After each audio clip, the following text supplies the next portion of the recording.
in my mind, it's still 1997, but I realize that it's a new semester. So this is our first colloquium of the semester. And it's a real honor to have back Sam Clark. Sam is professor of sociology at the Ohio State University. He has a big grant. He'll tell us some things about that. But in my short introduction, what I really want to say is that Sam is one of us. He did his PhD in demography. I looked online. Did you even check online and find that? So I looked online, and he finished in 2001. He's done an immense amount of work since. A lot of it is really, there's an incredible amount of continuity from the stuff you're working on in your dissertation until now. But as I often say, when we're fortunate enough to have our alumni back, there is life after Penn, and here it is. So Sam, listen, thanks so much for being here. Thank you very much. Thank you all for coming today. I'm going to talk about two things. I'm going to talk about mortality measurement and modeling in general. I'm going to start with 15 or 20 minutes on a big project that I have on cause of death and cause of death assessment. And then I'm going to talk about a very technical model for the age pattern of mortality or fertility or anything that's age pattern. So there's my little outline. We're going to talk about in silico VA mortality model. Then I have a lot of spare slides if people want more details on things. So here's the fact that's motivating most of my work right at the moment.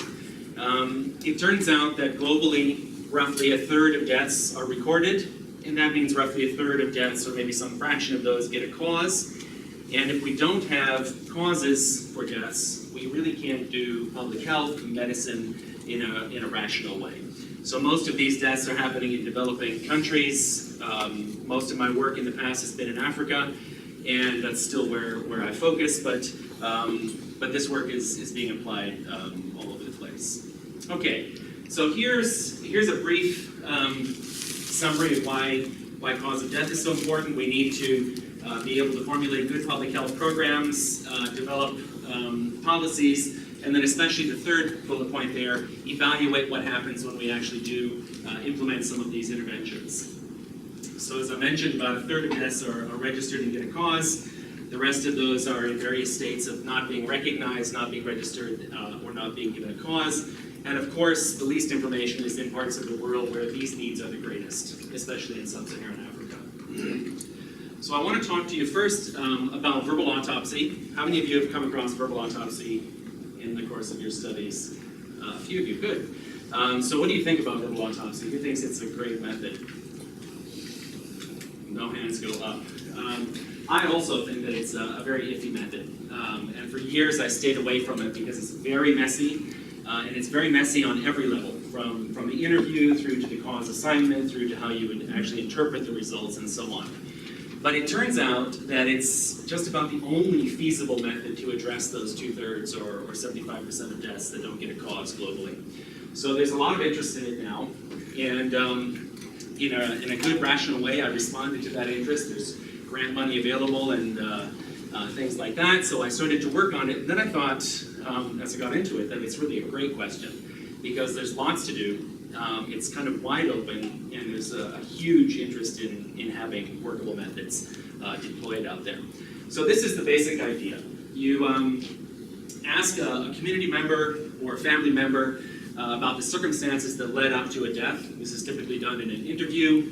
The interviews are pretty structured, asking things like dates, basic demographics, symptoms, contact with the medical service system, test results, and also a narrative, an open narrative where people just describe what happened. So the whole instrument in the standard WHO instrument has about 400 items. Each death gets a subset of these because some of them are specific to women, some specific to children, and so on. The data that come out are a mix of everything. We have binary data, categorical data, free response text, and those data need to be turned into a cause assignment in some way. So the standard way of doing this has been physician review, and the idea is to have two blinded physicians read the transcript of the interview, look at all of the data, and come to some feeling about what an underlying immediate and contributing cause of death might be. If there's disagreement, and there often is disagreement there, third physician is often called, and they work together in some kind of a consensus process to make a final determination. And often, we still wind up with an indeterminate cause because there just isn't enough information there to make an assignment. So the big problem here has to do with bias and reproducibility. So if you have already built into your cause assignment process this consensus mechanism for adjudicating disagreements, it's obvious that the physicians often don't agree, and sometimes don't agree in very consequential ways. Even if you have the same physician read the same death, say 6 months apart once, and then wait 6 months, read again, you might get a different answer. So for measurement purposes, this is a big disaster. It's not a reproducible mechanism. Each physician has a very easily quantifiable bias. So it's a problem when you want to use these in a consequential ways in a death certificate. That's not done typically for this reason. Or when you want to compare across time or aggregate verbal autopsy deaths and produce, say, regional statistics. So the second way of doing this cause assignment is automated algorithmic approaches.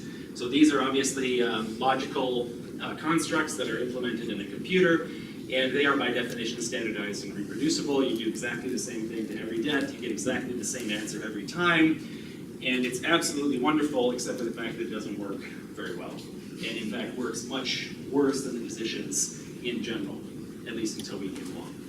So the last point is really an interesting one. The literature on this topic is really problematic.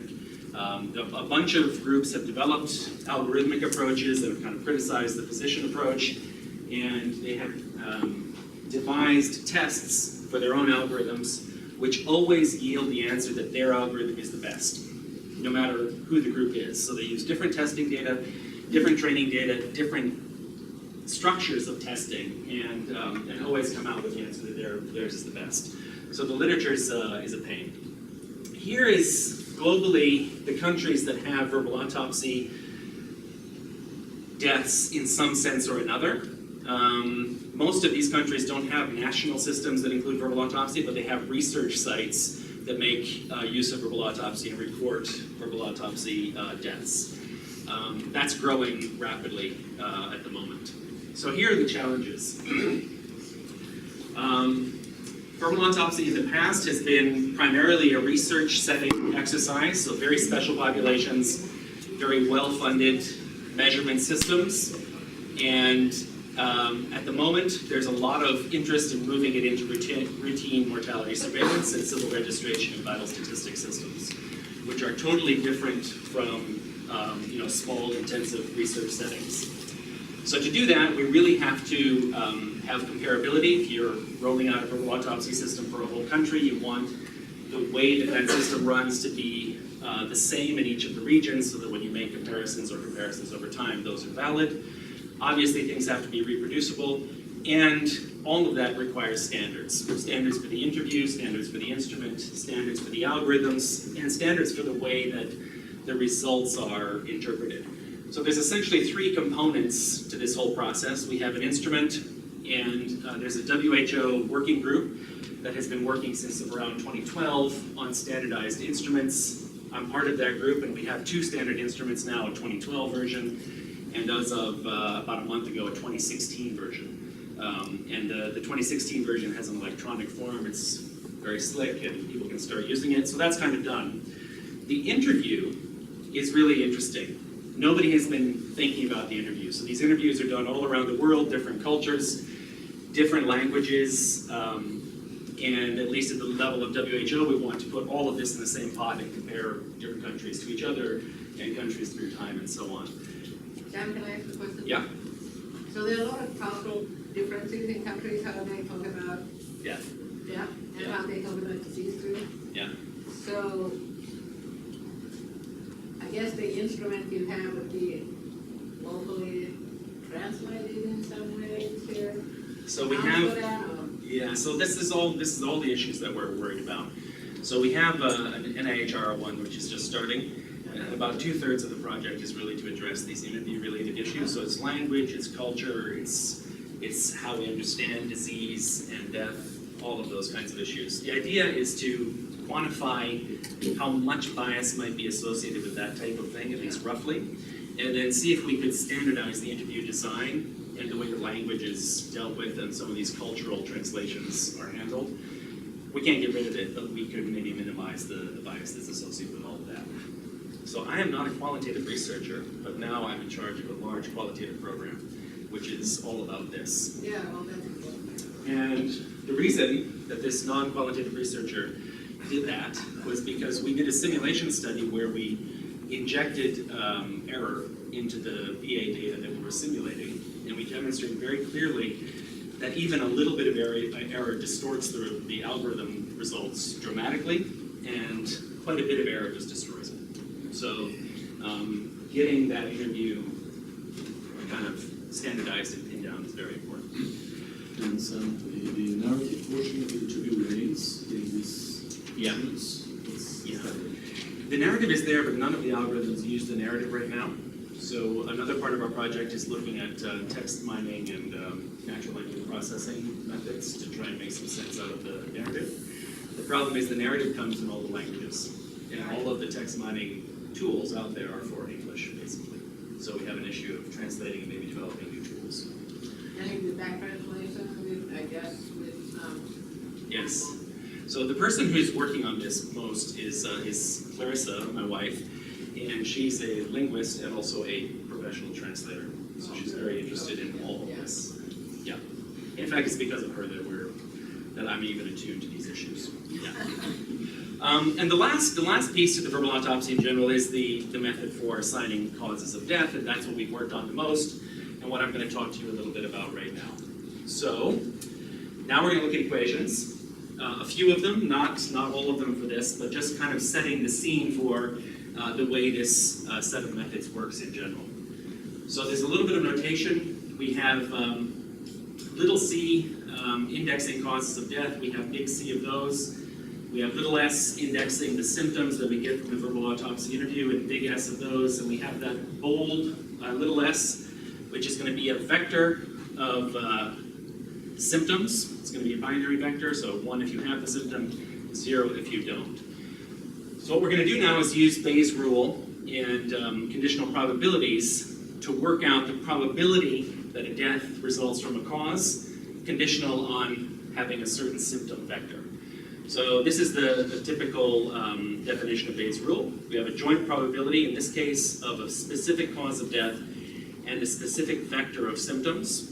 Okay, so we want to characterize that joint probability, and we can factor it into either of the conditionals like that, and then rearrange them so we have here the conditional probability of a cause given a specific symptom vector, and it equals the probability of that cause in general times the conditional probability of that symptom vector given the cause divided by the probability in general of that symptom vector. So we need to work out what's on the right-hand side of this equation so that we can characterize the left-hand side, which is what we want.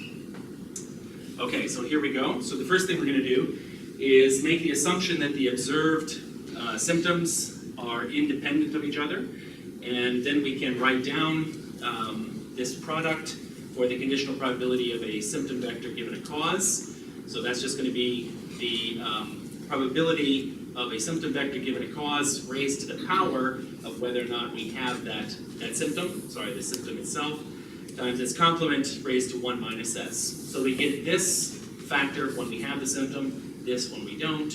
We take that product across all of the symptoms, and we have our conditional probability of the full vector. So this is the big issue here. This is not a realistic assumption. When someone dies from a given cause, they obviously have a pattern of symptoms that's typical of that particular cause of death.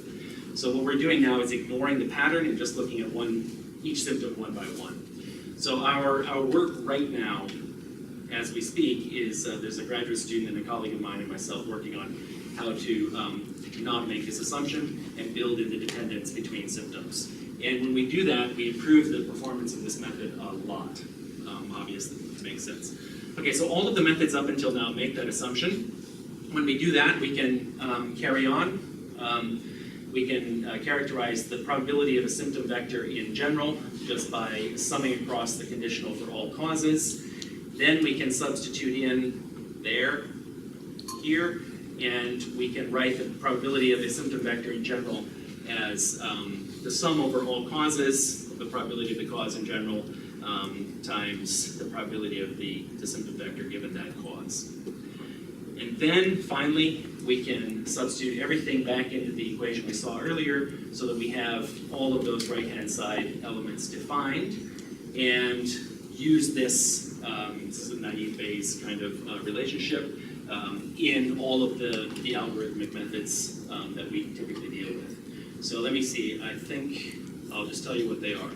So here we have the probability of a cause in general. That's kind of the, what's termed in this literature the cause-specific mortality fraction for that clause in that population. So that's just the fraction of deaths from a given cause.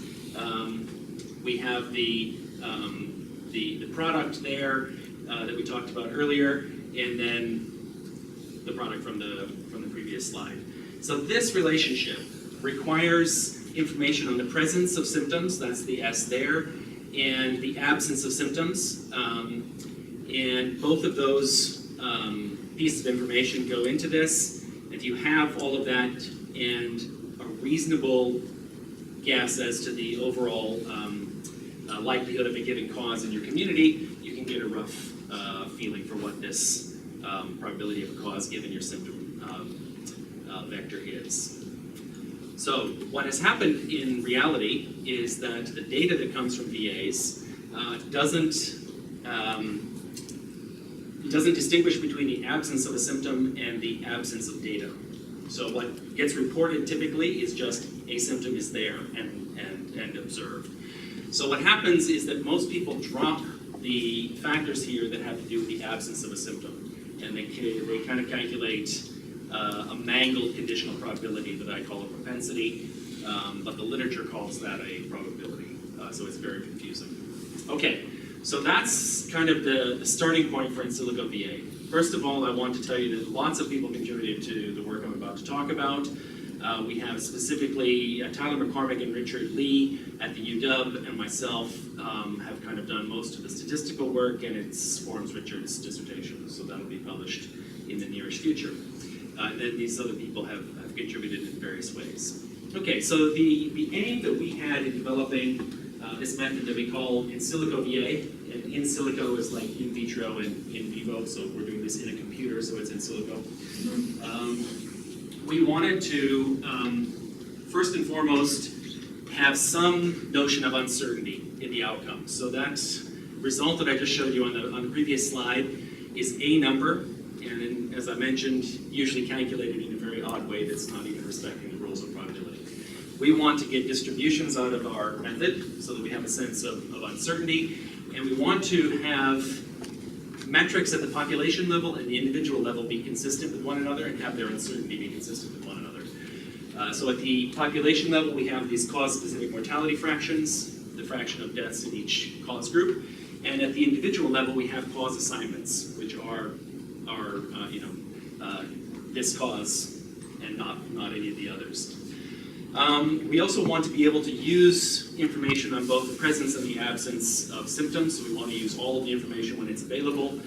And here, we want to be able to use symptom cause information, that is the training data, from any of a variety of sources. So in the literature, there are two common sources.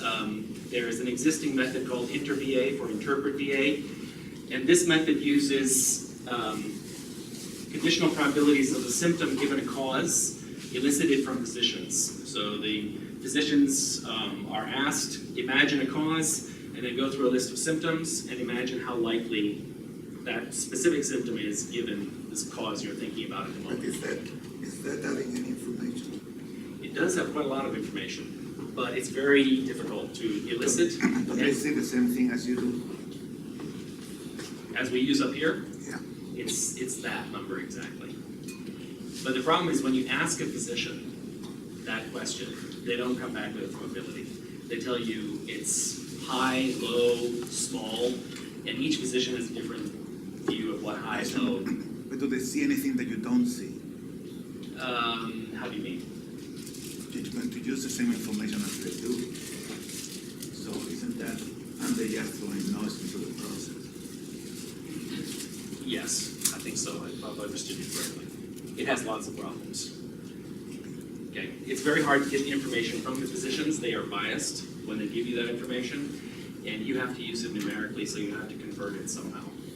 So we've done work trying to rationalize all of those steps, including de-bias the physician information, and estimate the cutoffs to convert their kind of colloquial probabilities into numbers and so on. And it turns out to work okay. Another way of doing it is to find deaths with a cause through some other mechanism, like a regular traditional autopsy or a medical record review. And when you have both the verbal autopsy and that, you can work out those conditional probabilities exactly and use them. The third way is de-biased physician-coded verbal autopsies. So use the physician-coded verbal autopsies, have them coded in such a way that you can use a rater reliability method to identify the bias associated with each physician and remove that bias and then put this information back in. So in other words, we want our method to be kind of agnostic about where the training data come from. And the last 2 points are kind of procedural. We want to provide free, publicly available open source software, which is another problem with this literature. Everything was hidden, nothing was open. We couldn't see what the software was actually doing, and people didn't publish enough details so that we could understand that. So we wanted to not behave like that. And here's something which some of you may disagree with, but we did not want to publish our results in a public health journal because we're developing a statistical method. And our view is that public health journal reviewers are generally not statistically oriented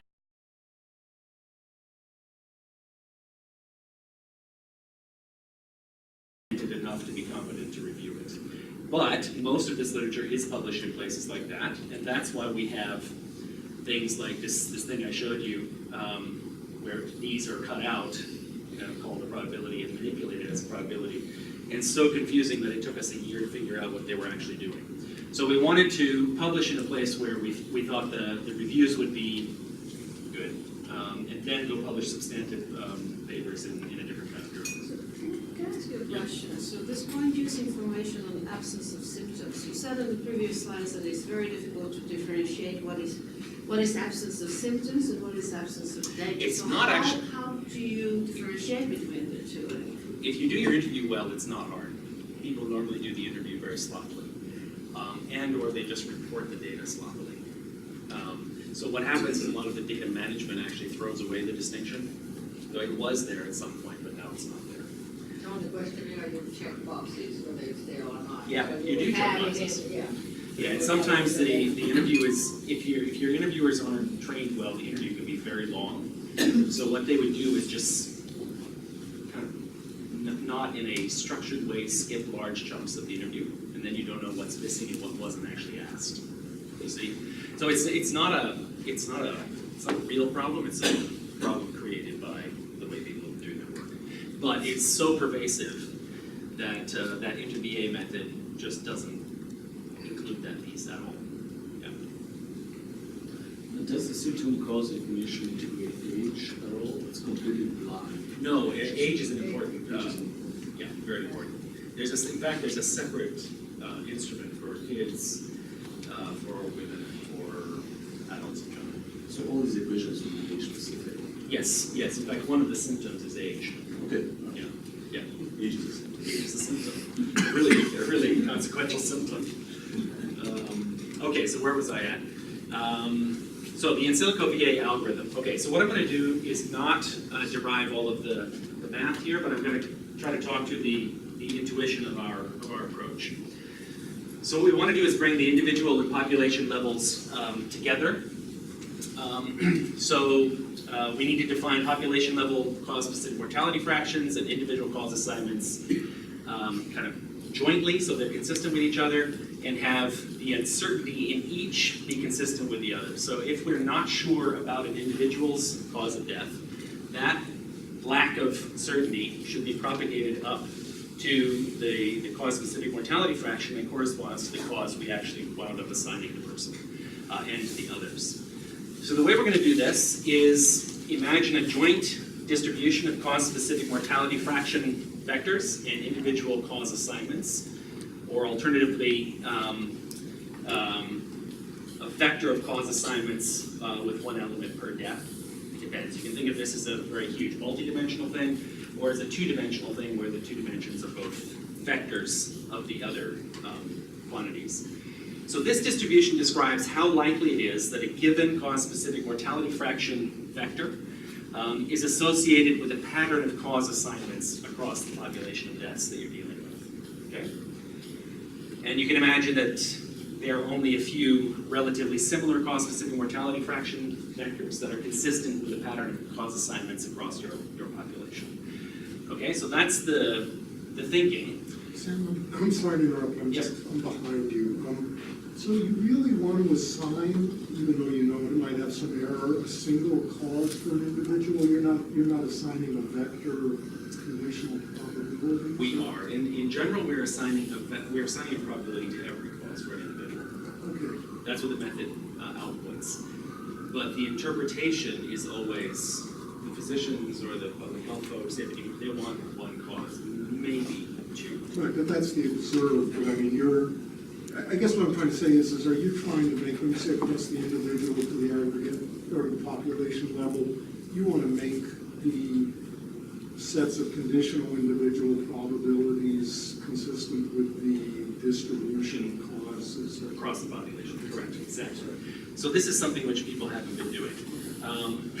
Okay, so here's the problem. We don't observe either of these things. We don't observe the cause-specific mortality fractions. That's what we're trying to characterize.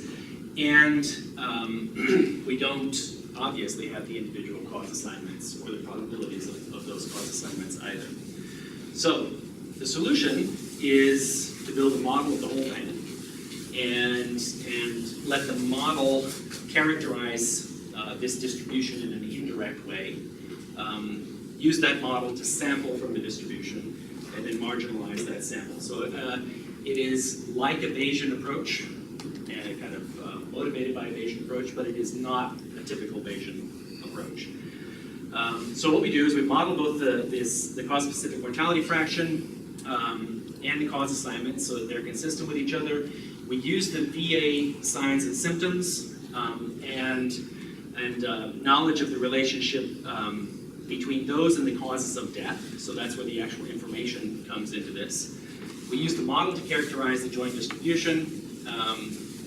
That distribution cannot be written down, so of course it's a simulation thing where we just iterate through this sampling about 10,000 times, and then we marginalize that sample to produce the distributions that we want. So for those of you who want more details, there's lots more details, and there's a published paper that we can go through. But here is my last slide on the sampling intuition. So this is what we do to set it up. So those of you who do Bayesian stuff, it's basically a Gibbs sampler because we have two conditionals that we can go back and forth between. So we start by selecting a cause-specific mortality fraction vector. It doesn't really matter where we start, we just need to initialize this thing and go. We use the naive Bayes relationship and the symptom cause information to calculate the probabilities of the symptoms recorded for each death and use those along with the current set of cause-specific mortality fractions to draw a new cause for each death. So we have a cause for each death. Then we count up the deaths by cause and use those counts to draw a new cause-specific mortality fraction vector. Okay? And then we go back to step 2 there, and we go back and forth 10,000 times or so. And because we're using our naive Bayes relationship here, which incorporates the data and the symptom cause information, we will converge on a stable sample from that joint distribution. And I think that's... So that means that all the information you're using are from your own sample. Sorry? All the information that you use is from your own sample. Yeah, at the You don't moment, use any outside information. the training data can come from outside though. We can use that from wherever it comes from. So there's one gold standard data set that we use frequently, and there's these physician elicited probabilities, and they come from outside. Okay? So I'm going to skip this slide because it's hard to see on this little screen. You need to read these parts, but I'm trying here to kind of concretize the joint distribution, but I think that's maybe enough. Here's a kind of cartoon of the results. I have by the way, if you're really interested, I have a piece of R code. It's very small, and it goes through this toy example, produces these results, and you can play with it. But for our results, we have 3 deaths here. We have 2 causes, a red cause and a blue cause. So for each death, we get a distribution of the probability that the death is that particular cause. So for this first death, it's telling us that it's definitely the blue cause, definitely not the red cause. The second one is a similar story, except now it wants to say it's the red cause and not the blue, but with less certainty. And down here we have a death that is quite uncertain. Probably blue, but could be red. So those are at the individual level. At the population level, we have this for the cause-specific mortality fractions distributions, and these numbers come from the samples that we take of the cause-specific mortality fractions. So it's actually continuous, even though we have a discrete set of deaths. And here, because we only have 3 deaths, we have a high degree of uncertainty, probably a little bit more of the blue cause in our population, probably a little bit less of the red, but basically a wash, right, because those distributions overlap. So you use a training data set that is for a certain country or a certain place, and then you want to explain look at cause of death maybe in a country that's completely different. Or Yes. So this is really where we started, because that's what people have been doing in the past, and it seems completely ridiculous to us. And here is a little bit of result that shows that matters. So there's 2 training data sets. There's something called the PHMRC, Population Health Metrics Research Consortium, which is a Johns Hopkins and IHME project. They went out and they got verbal autopsies on deaths in 6 hospitals around the world: Mexico, Tanzania, India, 2 places in India, and a few others. I forget exactly which ones. So 6 sites. And they use that as training data for their algorithm. So we also developed a way of using it. And we had your exact question. If you use training data from Mexico, can you predict causes in Tanzania and vice versa? And it turns out not very well. So here's the only results page I'm going to show. So the validation data are these PHMRC that I just described. What we do is 100 train test splits. So we train on a subset of the PHMRC data, and then we test it on the remaining. And we did that so that we could investigate this question, where we train on a certain set of sites and test on another one, or train on the same site, test on that same site, etc. So here are the results. We have 2 different kinds of accuracy: cause-specific mortality fraction accuracy, and then the accuracy in assigning the top 3 causes of death to a specific death. Okay, top 3 causes. So we have 2 algorithms. We have ours, and we have this InterVA one, which is the most commonly used existing algorithm. And we have 3 different training scenarios. We train on all 6 sites, and we test on a site or all 6 sites, actually a site. We train on all of the other sites except the site where we do the testing, and here's where we train and test on the same site. So you can see in silico does better across the board, which we're happy about, but when we test and train on the same site, we do way better than any of the other scenarios. So IHME, are most of you familiar with IHME? Some of you? So IHME is this very large public health and population measurement consortium in the UW in Seattle, huge Gates funding, and they really push using this PHMRC gold standard with exactly this problem. And they are pushing for using it in all kinds of populations that are very different from all 6 of the sites that are included in the data. So we think this is a big problem. So part of our project is now working with WHO to put together kind of a crowdsourced training data set, where we work with countries that are going to roll out verbal autopsy as part of their CRVS systems, and we ask them to contribute deaths with verbal autopsy and a cause assigned to another verifiable, validated mechanism. Yeah, because I would imagine if you have to do it for a new country like Uganda, for example, maybe you want to use Tanzania as a training instead of I don't know. Like, Yeah, so what's happening is InterVA uses the physician-derived training, quote-unquote training data, and that seems to work in general better than this PHMRC gold standard. Okay. Here is some results from an HDSS site. Really the only utility in showing this picture is to show that we assign deaths quite different from InterVA. So first of all, with the blue, we have our confidence intervals, and you can see those extend like that. And we identify a lot more other and unspecified infections, and then a few more HIV deaths.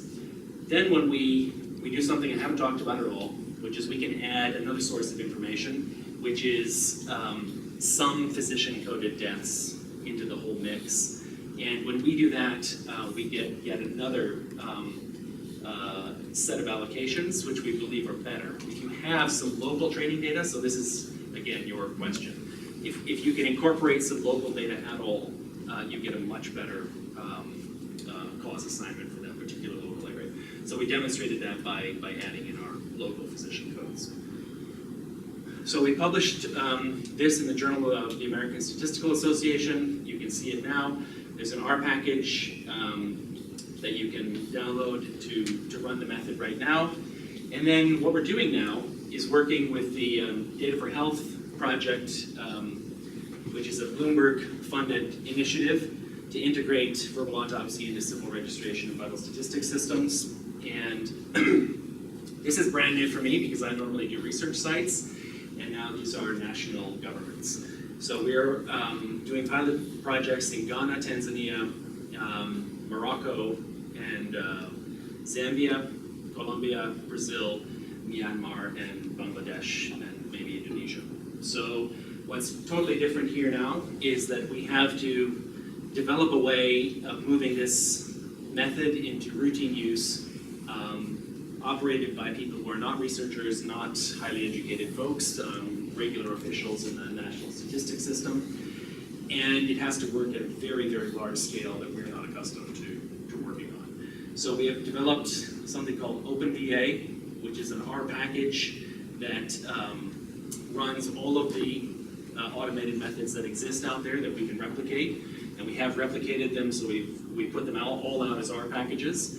And now we're developing something called the OpenVA pipeline, which automates OpenVA, which automates all of the algorithms, so that we can go straight from a VA interview conducted on a tablet in ODK, all the way through to the district health information system and the vital statistics system of that country, in a way that can be run with no operator intervention at all. So we set all the parameters up, and we have a few programs which just run continuously. When a death appears, it assigns a cause using the algorithm this country has decided to use, and then pushes it through to the CRVS data system. So that's what's happening at the moment.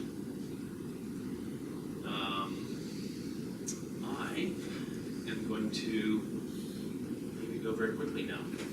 So here I want to just talk about the second part, which is a mortality model. So the motivation here is to create a mortality model that's kind of like a model life table system, but more flexible and able to incorporate covariates. So for the demography students who's done mortality now, think model life table system that's more general and can have covariates incorporated in an easy way. So what we're going to do is use the singular value decomposition, which is a linear algebra result, one of the oldest linear algebra results I discovered, 200 years old.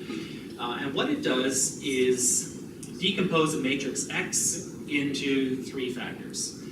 U are the left singular vectors, V are the right singular vectors, and S is the diagonal matrix of singular values. And all of these matrices have wonderful properties. The columns of U and V are orthonormal, so they're orthogonal to each other and they are unit length. And the columns of V identify new dimensions for this cloud of points that is represented in X, such that the first right singular vector points in a direction associated with the maximal amount of variation in that cloud of points. The next one is orthogonal and points in the direction that captures the next most amount of variation in that cloud of points. Okay? So it turns out that we can use that set of properties to build a really cool model for age patterns. So you can rewrite the SVD of a matrix like this. So this is a sum of rank 1 matrices that represents the original X. And if you do a little bit more algebra, you can write each column in X as a sum of the left singular vectors. And the weights in that sum are the elements of the right singular vectors, okay? So now we'll go to this. So the columns in X can be rewritten as this weighted sum. The fact that the first right singular vector aligns with the dimension of maximum variation in our cloud of points ensures that the first left singular vector also captures the most variation in that weighted sum. So, have any of you come across this before? Yes, it's PCA. And it's the basis of the Lee-Carter, yeah. It's also the basis of signal compression in electronics. So your MP3s and video compression is all done using something that's a cousin of this. So with the first few terms in this sum, you capture almost all of the original, so you produce a very nice approximation of the original with only a few terms in that sum. So what I did, I'll skip to this, is use that idea to just represent a more age-specific mortality schedule as a weighted sum of left singular vectors derived from a large mortality data set, that matrix X, and play around with it and see how many I need to produce very nice approximations with as few terms in that sum as possible. So just by playing around, it looks like 3 or 4 is definitely enough, which means you can throw away a huge amount of information and just play around with those first few terms. Okay, so what we have here, just to summarize, is we have a sum of vectors, these left singular vectors from the decomposition of a large matrix of mortality rates. Those are weighted by their singular values and then multiplied by the only variable in this equation, which is that weight, which in the decomposition are the elements of the right singular vectors, but we can just use any weight we want in the model. And then of course, because we're not reproducing the mortality schedule exactly, we have a residual sitting out there. So, to produce a mortality model using this idea, we can do the SVD of a matrix of mortality rates. So I use the HMD, which I'll show you in a minute. And that SVD produces the left singular vectors that go in that weighted sum that I showed you in the previous slide. It also produces the right singular vectors that are the weights that reconstruct that data set exactly. So there should be a relationship between the elements of the right singular vectors and covariates that are related to the age pattern of mortality. And it turns out that there are. It's really very cool. So then you can model the elements of the right singular vectors with some kind of model, regression models in my case. And then you can use those models with new inputs to predict the weights that go into the weighted sum. So now we have a relationship between the covariates, whatever they were, and the weights, which then give us the ability to reproduce the age patterns of mortality. So that's our final model here. We have a weighted sum, left singular vectors, and the weights now are predicted using these models derived from the relationship between the right singular vectors and the covariates that we were interested in. So here's the test of that idea using the HMD. So I want to produce a mortality model. You tell us a little bit what are the inputs and outputs of this logic? So what data you start with and what you're trying to predict? I'll show you right. This is what it is. So here's a concrete example. So I'm starting with human mortality database mortality data. I downloaded that on 11/4 of 2016. So there are 4,486 single year of age, single year in calendar time life tables for each sex. So that gives us 1QX values that I transform to the logit scale so that I can work on the whole real line. So the inputs to my model are going to be 5Q0 and 45Q15, so adult mortality and child mortality, or just child mortality. So those would be the functional parameters of this model system, the covariates that I was talking about above. So for each sex, I do the SVD on a 111 row by 4,486 column matrix of mortality rates on the logit scale, go through the logic that I just described, and build a model. Sorry, where does the 111 come from? Ages, single year Oh, age. okay. Yeah. So to work out the relationship between 5Q0 and 45Q15, I do linear regressions of the elements of the right singular vectors against those two inputs. Yeah, but I'm lost. What are you trying to do this for? So I want a model that will, if you give me child mortality, I'll give you a whole life table. Okay. Right. Okay, that's the Sorry. whole purpose of the thing. Go ahead. Okay. So and that particular use is very common. So in the developing world, that we do lots of surveys that produce child mortality. We don't have any information on adult mortality. So we want a model that will give us good full life tables just from child mortality. Okay. So we have a linear regression, right singular vectors on child mortality and adult mortality. If we want to use this model with just child mortality as an input, we want to predict adult mortality from child mortality. So I have a model for that. And then it turns out. So the logic, someone says this to the logic. The logic is take a population where you know everything, Yes. see what forecasts child mortality, see how those factors predict the rest, estimate that prediction from other things into age-specific mortality somewhere, go somewhere else where you only know the Yes. child mortality. That's the logic. I think that is the logic. Yes. Perfect. So that and the empirical data set we have, high quality one right now is the human mortality database. So it's the same issue. It's all from Europe. It's kind of training data that all come from developed countries, mostly from Europe. So it's an issue applying it in other parts of the world. Okay. How far back does it go? It goes back to Sweden, which is mid-1700s, right? So it covers the whole mortality transition. We have high mortality, low mortality. We have a lot of variation in the one-by-one HMD. Okay, I am lost now. I have to read this. Okay, so we have our three models. Sorry, I didn't talk about this one. It turns out that 1Q0 is predicted poorly by this whole setup. So if you want to get a really good 1Q0, you have to set a separate model for 1Q0. And that's because you're using 5Q0, which has all 5 years in it, and you're trying to predict one of its components, which obviously won't work very well. Okay, so the whole model consists of 4 left singular vectors from the SVD of the HMD 1x1 life tables, the coefficients associated with each of these, and that's it. So here's how we use it. This is exactly how we use it. So you're going to identify input values for child mortality and optionally for adult mortality. If adult mortality is not available, then predict it from child mortality. So you have the 2 of them. Then use the input values obtained in the first step and the regression coefficients from those 3 models to predict the weights.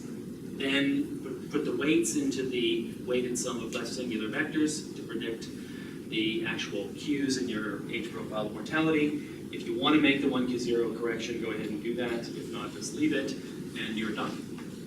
So I have a little R package that does that if you want to play around with it. So here are some results.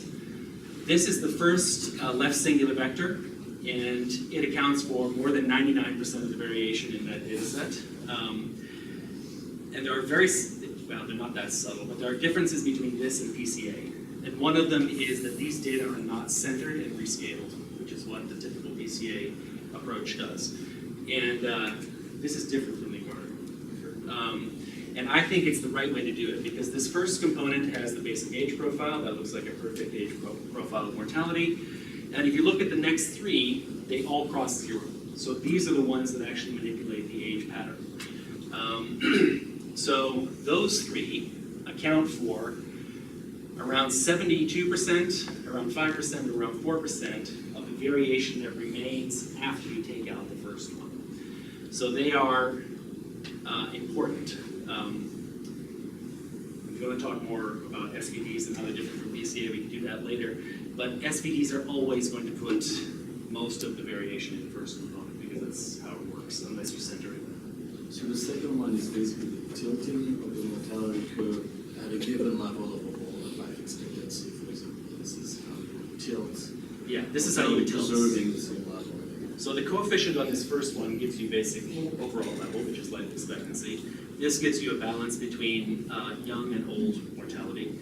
This gives you an ability to actually increase young, very young, and very old, or decrease at the same time. And the third one, even more variation. But they're all orthogonal. They are all orthogonal, dead orthogonal, so if you put them in a regression, whatever. So here's just a little bit of validation. These are prediction errors from 25, 50-50 splits on the HMD, and the prediction is very good until you get to very old ages, and then of course it's not going to be perfect because everything is stochastic at those older ages anyway. Here's the one which is more interesting. This, in 5-year age groups, compares the performance of this model to the what I think is the best existing model, which is the log quad model by Wilmot and colleagues. And the performance, these again are error distributions. Performance is very, very similar until you get out here to about age 65 or 70. Then the log quad results, which are the blue ones, the median error goes up for both sexes. So there's a significant bias in old ages for the log quad, which doesn't exist at all using my SVD comp model. Here are a couple predictions just to have a look. We have France in 1978, which are the these two curves with the solid circles. And we have Sweden in 1751, the very high mortality curves over here. The data, the HMD data are the points, and the predictions are the smooth lines. And so if you look, the predictions are really good. And if you look at the Swedish data, you can see there's some age heaping problems in those data. Those waves are obviously not real. And what's very nice about the model is because we have taken away the higher order components, which would have reproduced those wiggles are not reproduced. We obviously don't want to reproduce them. So it's good. You got to go. Okay. Thank you. And that's it. I'm done. So we've got We have 7 some minutes. time for questions, if there are other questions. Yeah, I have a question. Yep. So the model that is not clear, the model is relevant in taking infant child mortality to predict adult mortality. This is not relevant for Sweden or France, but it's relevant for the African countries, Right. for instance. So how would you incorporate in this model shows, like, for instance, the HIV epidemic and how it altered the age pattern and so forth? Yeah, so have you- that's exactly what we're doing now. So we have actually done that using the World Population Prospects mortality schedules for HIV countries and the HIV prevalence estimates from UNAIDS, and we published that in PLOS One a while ago. But the problem is that's all model data. So we went through exactly what I just showed, except the inputs were not child mortality and adult mortality, they were HIV prevalence and ART coverage.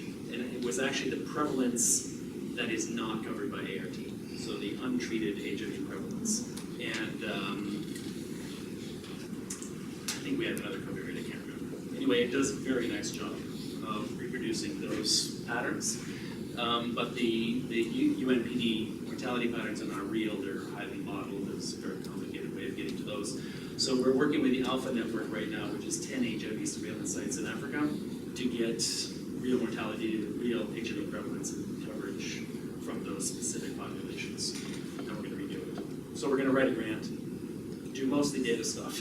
So you would, in that case, you need model, you would base the model on those alpha data Yeah, together with prevalence and ART coverage, probably life expectancy for But if you overall. wanted to go further back, we would have to get rid of the Yeah.